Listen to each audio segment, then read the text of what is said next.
content acquisition. And for those of you who don't necessarily understand what this means that these beautiful ladies here are spending a lot of time in negotiations with Disney, Discovery, Fox, Netflix these days, etc., and the studios.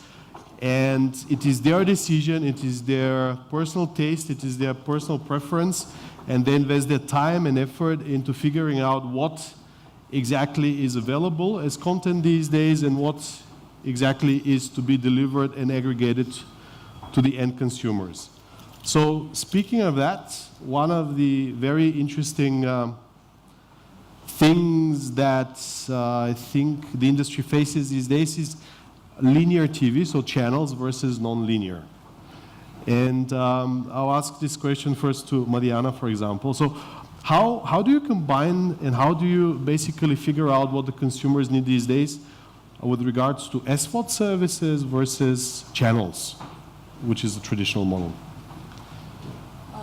As you know, the circumstances on the Serbian market is still more or less the same than in previous period.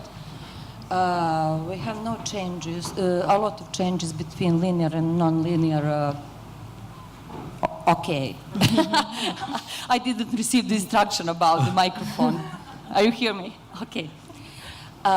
We still have a much more percentage of usage of linear TV channels. The percentage of using SVOD services is still the small on Serbian market, is up to 5%. Mm-hmm. Sometimes when you have the campaigns, of course, you have the higher percent of usage, but more or less it is still the small, I could say, comparing with the money we are spending for that kind of content. Mm-hmm. Why is that? I don't know exactly to tell you and explain. Maybe it is a matter of economy situation, of a structure of our subscriber basis, of market demands, of competition, of everything. But we have all kind of content in our offers, all premium content.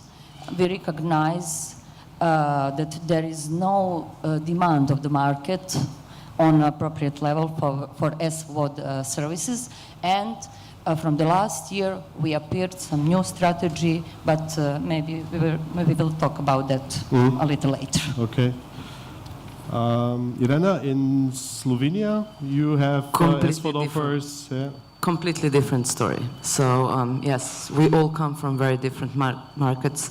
In this respect, Slovenia, I think, is, I don't know, sorry for that, I don't know the Hungarian market that much, but Slovenia is definitely a very developed market that you can more or less compare it to usage of as it is on Western European market. So in Slovenia, we do offer linear, on-demand, TVOD, SVOD, multi-screen, catch-up, you name it, we have it.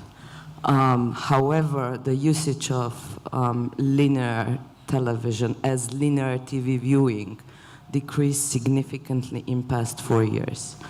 How come? There are this is more than counterintuitive.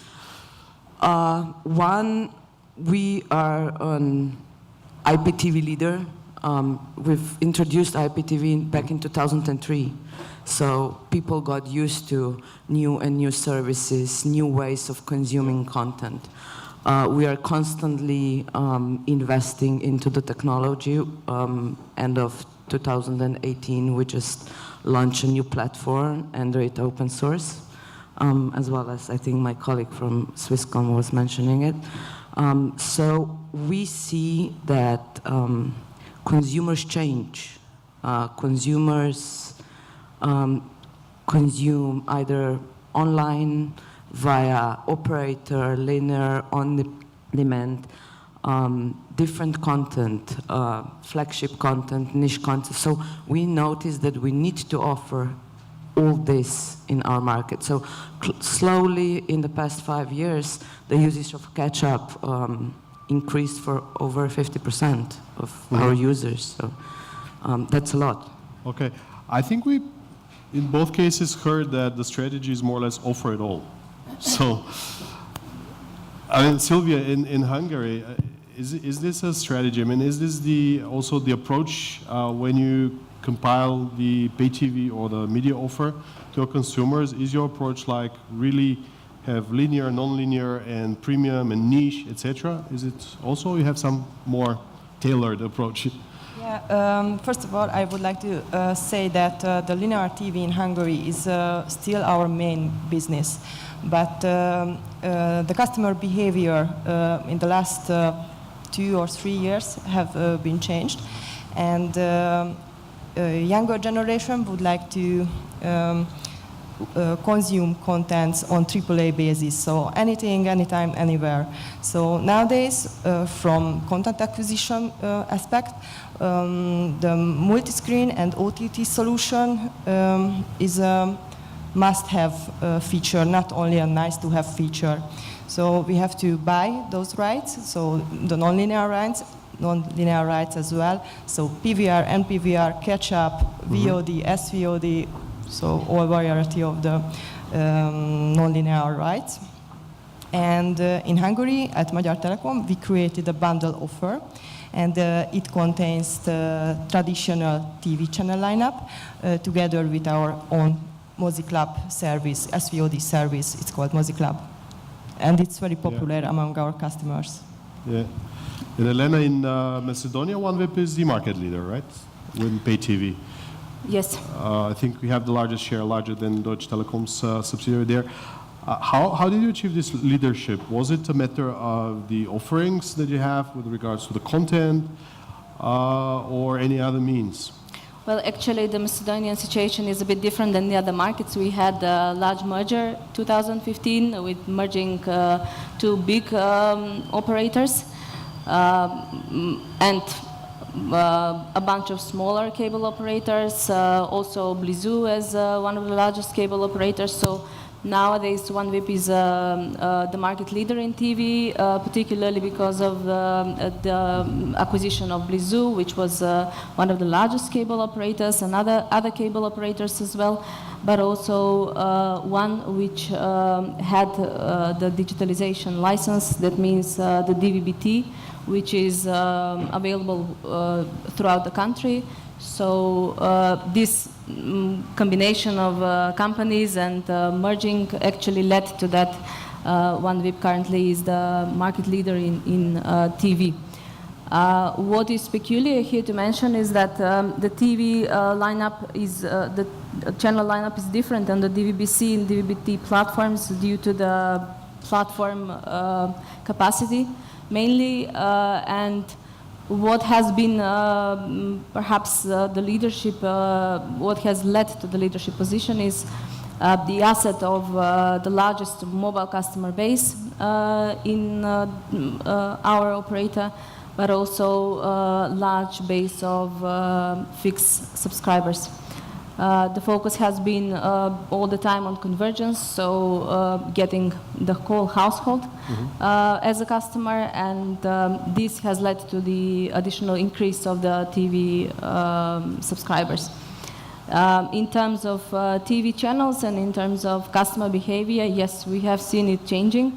Macedonia is a small market, but it doesn't lag behind the world trends and what is happening in Europe.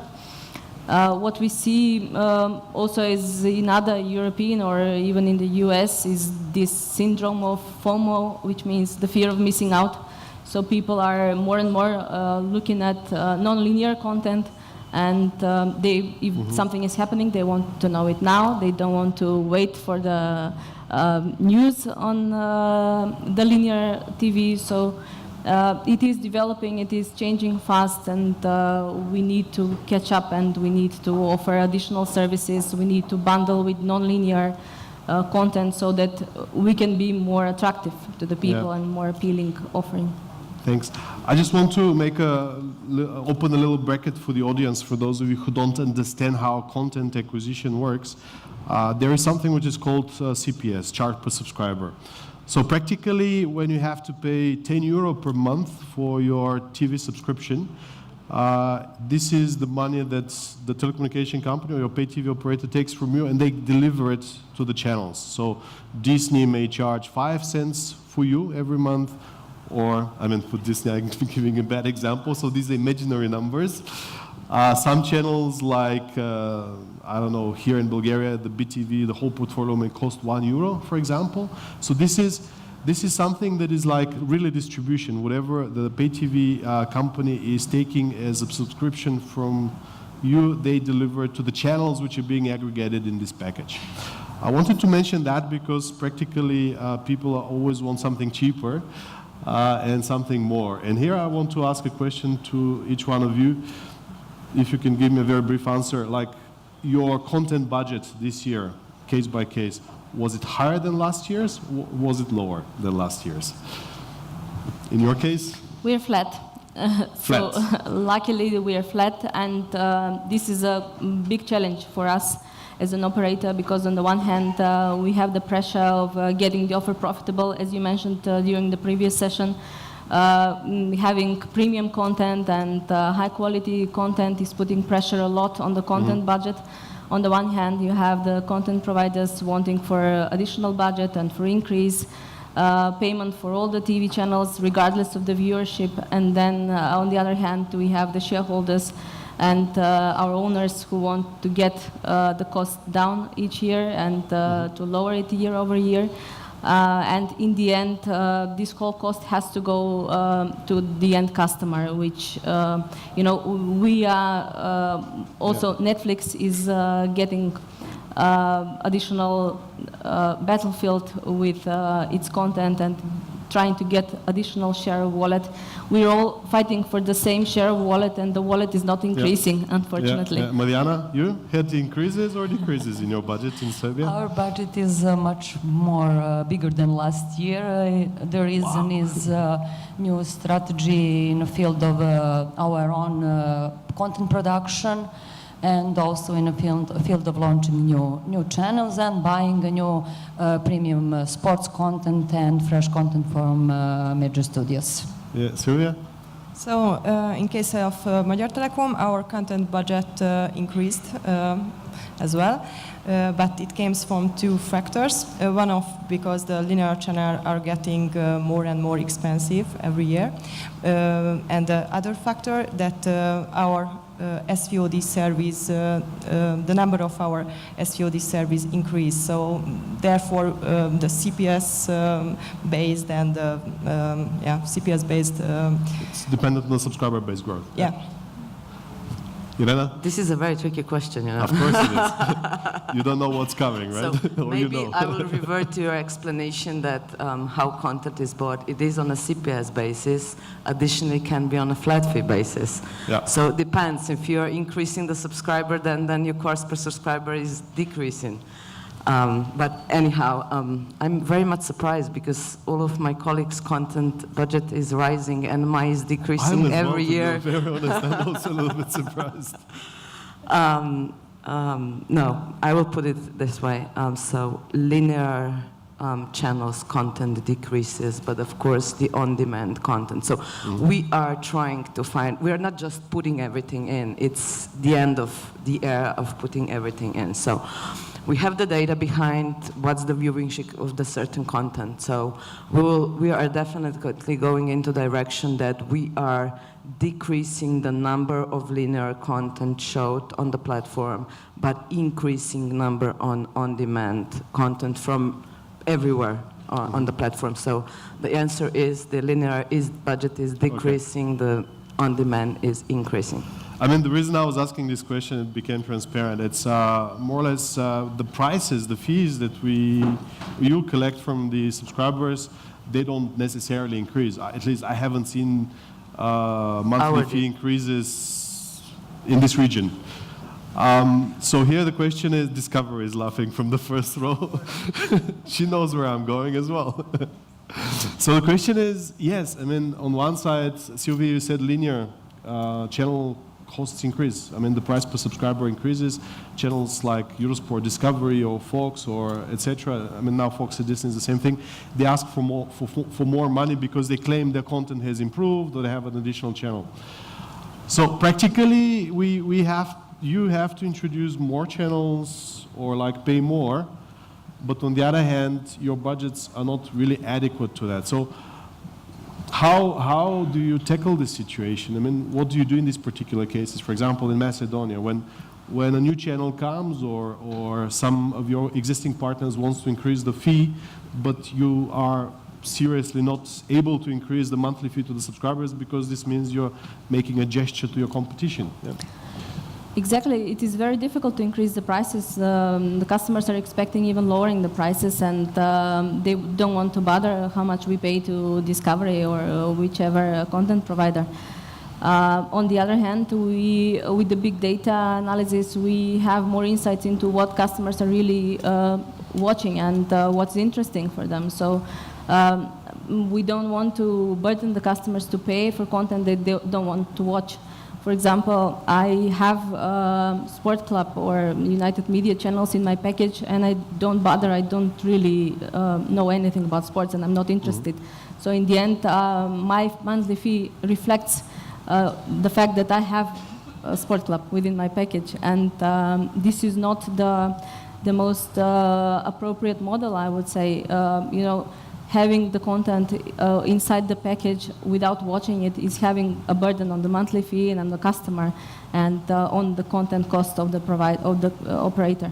So the most relevant strategy here would be to pay just for the content that the customer wants. If he wants to have this content in his channel lineup, then he has to sign up for it, and then he pays for it and we pay for the content, but not these breaks in the link or in this chain are actually putting pressure a lot on the OpCos on the one hand and on the whole negotiation process. We have to be partners. We have to understand each other in order to work together and build this ecosystem which in the end will follow customer demands, will follow customer behavior, and not just, having the eagerness to increase year over year or to increase the revenue on the content provider side and increase the cost on the OpCos side.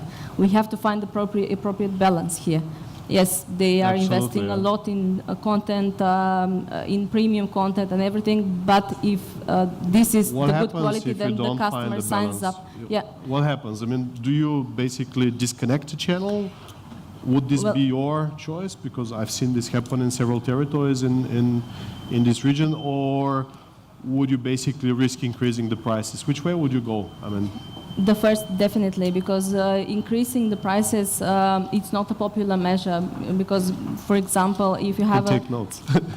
If you have the content provider that wants to increase the prices and then put the pressure on all customers, and this particular content is not relevant for more than 80% of the customers, why would I then put the pressure on 100% of the customers and then risk churn and risk customer dissatisfaction and negative NPS?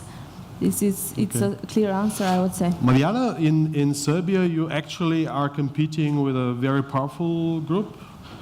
I wouldn't say more powerful than you, because Telekom Serbia is doing an amazing job as well. But something different is happening. I mean, your competitor have their own United Media company that produces 7-8 channels, I lost count, including sport channels, etc. And as of recently, and you mentioned it as well, you have larger budgets to produce your own content, launch your own channels, and you did.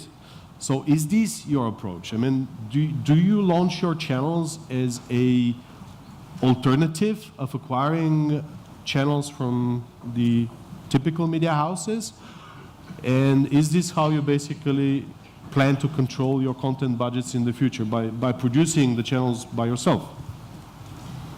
You know the situation on Serbian market. Yes, we compete with United Media, with SBB as our main competitor on the market for years. in the last several months, we appeared a new strategy. Firstly, in infrastructure through the project OLP transformation, because the network is based. After that, we acquired several big cable operators because we finally recognized that it is the only way to get much more subscribers. There, on Serbian market, it is not possible to have natural growth because the penetration is up to 90% on the market. That's why we decided to acquire cable operators, and on that way we doubled our subscriber base. We are now together with the cable and IPTV up to 800,000 subscribers on Serbian market, plus Bosnia and Montenegro. As you know, we have the operations in the region. After that, we decided to start to control the content. As you know, we have a very difficult situation in sport content, where our competition has their own sport channels. We have Arena Sport as our channels, and we are competing in the field of the content. For example, several days ago we got NBA. It is very important for us. Champion League is also on Arena Sports and some channels and some other premium sports content. But it was not enough. We recognized that market demand is also in a field of movies and series content, and especially in local production. That's why we started with our own production of movies and series together with local production companies. We already produced 5 more high-budget series, and we are in a production of 7 more at the moment. For distribution of that series, we decided to launch partnership channels. One of them is Superstar, which is in the top 10 channels measured on national level and distributed in all territories we are operating on, Bosnia, Montenegro, and Serbia, of course. Also, we launched our own satellite platform as the new DTH service named MSAT on the end of last year. It is so many things we are doing at the moment. Are you doing this to generate more value, or you're doing it as a cost optimization? Because I can give an example. I mean, Maria mentioned Telefonica a bit earlier. I'm not quite familiar with that, but DG in Romania, for example, they started producing their own documentary channels to avoid costs to Discovery. I mean, and this is like a clear strategy to optimize your costs. So in your case, you launched a cooking channel, for example. We launched a lot of channels. Did you do that in order to stop paying to as you know, commercial channels, or you did it to generate value? Yeah. Several years ago, it was a matter of exclusive deals between some international TV channels and SBB on Serbian market. Why we launched cooking channels? The reason was that Fox still have the exclusive deal with SBB at the moment also. Under exclusivity is 24 Kitchen. We recognized the demand of the market to have that kind of content, and what we decided to launch our own local cooking channels. It was the only way to offer to subscribers some content like that. Yeah. And at the moment, I could say that Kitchen TV is #1 kitchen channel on local market. Why? Because it is the local content. We recognize that local content is the best watched content. It is not only in Serbia, it is everywhere. That's why we decided to support and to start with our own production of local content in a field of movies and series. Yeah. And now, after 6 months, because we launched the channel 6 months ago, we recognize that channel is the best watched series and movies channels on Serbian market. Okay, Irena, it's expensive, of course, but in your particular case in Slovenia, you did something that is, I don't know if it is pioneering, but it's kind of different. You actually acquired the leading channel in the market, right? Pop. No, we didn't. No? No. SBB wanted to acquire the... Not Pop. Which one do you have? The, We have Planet TV. Planet. But we launched it back in 2013. But this is one of the, like, It's one of the leading- commercial channels, the yeah. commercial channel. So if you compare it to Bulgaria, this is like BTV or Nova, for example. Like, Yeah. and telco having such a commercial channel, public commercial channel, is something that is not very often. Digital does this in Albania, for example, but for completely different reasons. We just heard in Serbia that they're launching thematic channels, but not like a commercial channel. So this means that you work with advertisements, etc., etc. So how do you? What are the similarities and what are the differences in these? None of approaches? similarities with Telekom Serbia in this respect. They did it due to different reasons. But if I go back to 2 sessions behind, when you said that you don't believe that telcos are good Pay TV providers, yes. pay TV providers, or that they're good media, that should be in media. We had this really interesting story. We bought Champions League rights back in 2012 to 15, so 3 years. As a response to SBB and Sport Club and everything. And the second thing was that we launched a commercial channel with Antenna, but then they got into trouble and we bought our share back, and long story. Doesn't work. Either as an operator, you need to have a separate entity that is a media entity and drives its own business, or you don't go into this So you story. kind of agree that telcos don't know how to run TV. Exactly. They don't know how to run. This is my We experience, don't and, know. and Yeah. we agree on that. On the other hand, as you asked Marijana, was this because of the cost optimization that they launched, but it was obviously from different reasons.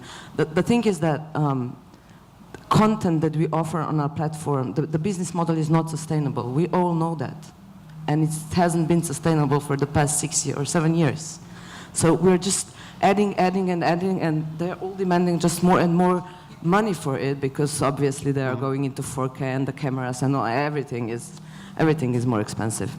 And don't get me wrong, I know we need to pay for the content, for the good quality content, but on the other side, our consumers need to see the value in it, because they are not paying 10 euros, they are paying 50 euros for the triple play and broadband and the TV.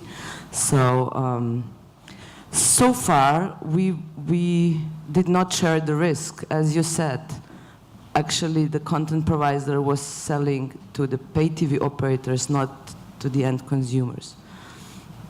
I think we will need to go in the direction that we share the risk. So, yes, we buy it, we paid for it, but as long as the end user is consuming it. If he does not see the value and he does not consume it, we don't pay for it.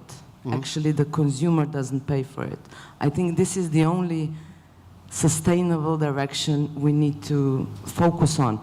Now, if you ask me how are we going to get there, I have no idea. We'll just slowly develop and try to adopt and try to show the content provider that at the end of the day, if somebody sees the value in what he's watching, he will pay for it. If no, end of story. I mean, in the end, you are the buyers. I mean, it's not the consumer. You are currently forced to be the buyer and the judge to figure out if the latest channel from, I don't know, like travel or Exactly, etc. is the exactly. best one. And But you as have the to model convince is the not management, sustainable, yeah. we Yeah. will, at the end of the day, Yeah. we will need to find a solution, win-to-win solution, because otherwise the content providers lose, we lose, and at the end of the day, the So consumer loses. we as all well. agree this is not sustainable as a model, because if you take 10 euro per month, but you have to pay 15 for the same thing because prices go, of course it's not sustainable. For us, it's not sustainable. Szilvia, what is the situation with Magyar Telecom's position on content production, on channels, or investment in own series, like in Telekom Serbia, for example? Yeah, in Hungary we don't have any own channels, but we have our first own production, but with cooperation with AMC International. And this is about, it's a mini series, and it's about digital education. And but the aim of this content production wasn't to monetize it. It was the aim behind it was to increase the average level of digital literacy, because as I previously mentioned, younger generation would like to consume contents on AAA basis, but older generation are afraid from those OTT, multi-screen, VOD solution, and we would like to increase their digital education, and we would like to increase our VOD usage. Mm-hmm. How do you tackle one problem that is the problem with the ratings and what is actually being watched versus what the peer pressure or your competitor pressure requires you to have? I mean, at least from my experience, and you correct me if you're wrong in your own research, I have seen that around 30 channels in a normal pay TV portfolio are grabbing more than 95% of the viewership ratings. However, in none of your 4 cases, there is a case that you have less than 100 channels in your lineups. So in the case of OneWeb, what is your approach? I mean, is this a phenomenon that you're concerned about, you plan to take care about it, or you think that the competitive pressure is strong that there is nothing you can do, for example? Well, this question goes again back to the content provider and the way they structure their offers, because you have an offer which goes with one premium channel, and then you have 9 other channels which are just part of the package that in reality, when you see the viewership reports, no one really watches, but it is part of the package and you have to pay the price for all 10 channels. So this is again what we mentioned during the discussion, that we need to agree and to find a way to settle this issue with the content providers, so that we work together and not against each other. Because in the end, nobody really cares, as you mentioned, nobody really cares if you have 200 or 250 channels. You have a short list of 20, 30 channels. That's the maximum that you can watch and that you're interested in. Is it really like that? Does really, Yes. really no one cares? I mean, we have proof and evidence about that. Because I agree with you. Yes, it is. But this is something that is a very much of a soft statement. It's even Or we have real putting evidence, pressure on yeah? the customers. They say, I don't want you to give me 200 channels. I want to give me the channels that I really watch, and I don't want to pay for 200 because they feel like they're paying for 200 and not for 20 that they really watch. So they feel it as a pressure on the price, and in the end they don't see value in 80% of the channels that they have in the lineup. Okay. Marijana, have you ever thought to decrease the number of channels? And have you come up with an idea how to do it? It's the same situation with everybody. As you said, the competition is very strong on the market everywhere, and the competitive pressure and very sensitive market is the only reason why we keep more than 300 channels on our platforms. By viewership lists and results, today we could decrease it in a very high level. As you said, maybe 30 channels is important on any viewership list and offer. The rest is some kind of standard which we established as operators competing on a market. That's why we're in a situation to have more than 300 channels in the offer, and the question is who will make the first step. But I'm not sure who will be. Yeah, absolutely. Szilvia, have you managed to retire a channel from your portfolio in the past few years? To retire, to like decrease number of channels in the past few years? Kick out? to use the Not now, more not now, because in Hungary the competition is getting fierce, because our media industry is going through changes because of the UPC Vodafone merge and Digi and Invita merge, and those are our biggest competitors on the TV market. So we are under pressure. So we can't increase the number of the channels, but the Hungarian market is price sensitive, so we can't increase the prices of the packages. It's a tough situation.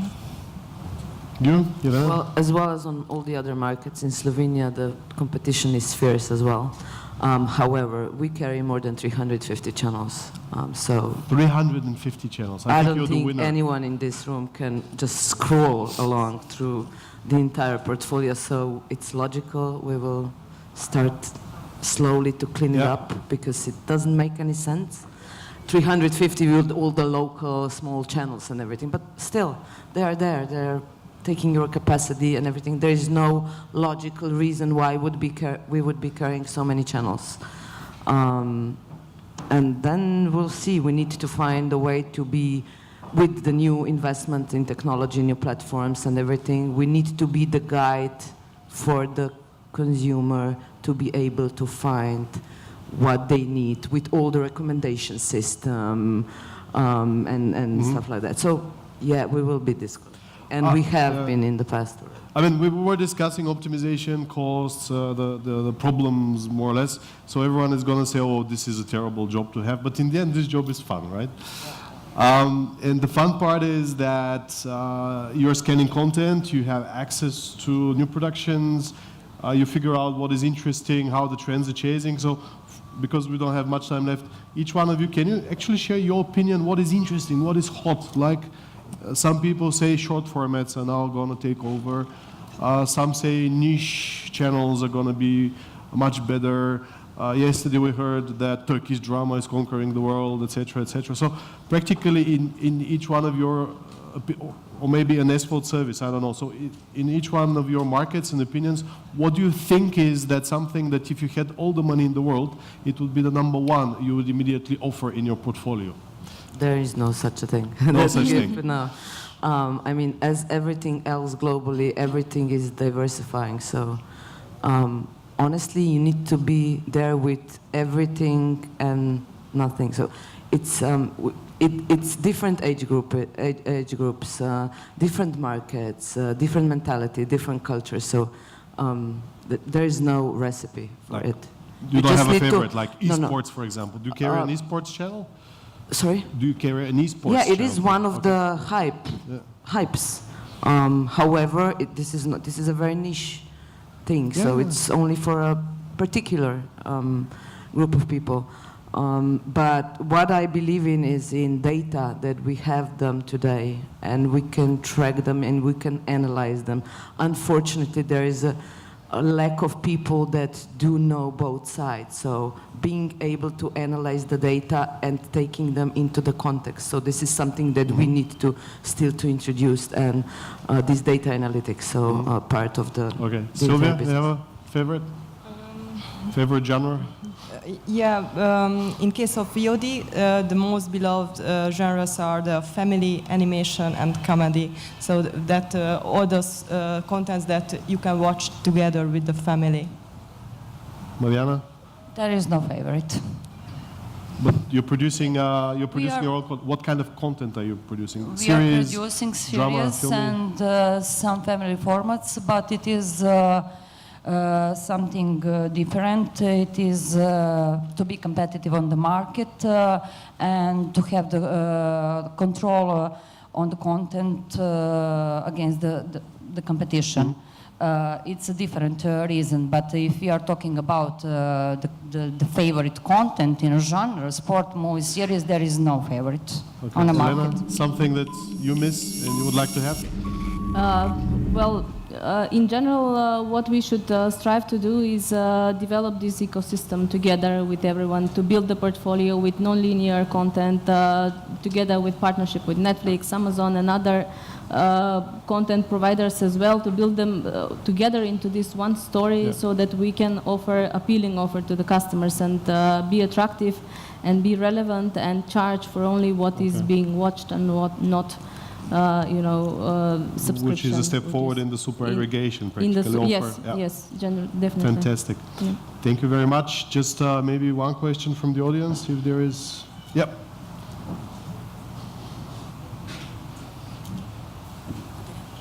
Hi, thank you very much for the insightful debate here.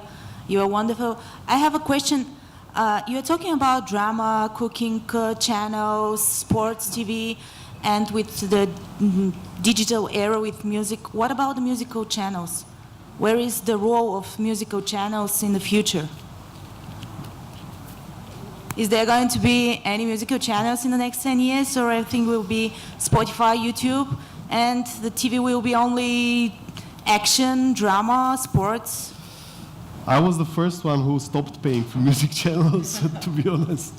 From my perspective, viewership was too low, and the era of music videos is kind of different now. You have it on YouTube, and having channels of the old MTV style, we call them fillers. It's something that it's good to have in the lineup, but you would never pay for. At least this was my position as a content acquisition manager in the past. Definitely, and if we take into account what is happening and how Deezer, Spotify, and all the other streaming services are developing, why bother sit down in the chair and wait for your favorite song for 2 hours if you can just play it on YouTube or just play it on Deezer and Spotify right away? So I don't believe in the future of the music channels. No, as you said, it's nice to have them. We do have them in the portfolio, but we do not pay any attention to the channel. So thank you very much, and thank you. Fantastic job. You're really great.